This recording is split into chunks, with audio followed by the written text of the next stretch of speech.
बहुत तेरे से चिपट चिपट के।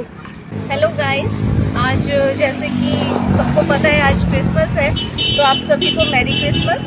क्योंकि छोटी छोटी खुशियाँ इन बच्चों के साथ बांटने से बहुत बड़ी हो जाती हैं। इनको नहीं पता आज क्रिसमस है या आज दिवाली है या आज कोई भी त्यौहार है, तो जब भी कोई प्यार से इनको खाना खिला दे, इनके लिए वही दिन त्यौहार का हो जाता है। तो चलिए इनके साथ ये फेस्टिवल सेलिब्रेट करते हैं और इनको खाना खिलाते हैं और इनसे ढेर सारा प्यार और दुआएं लेते हैं। चलिए, सफेदी आज तो इमोशनल कर दिया। बर्तन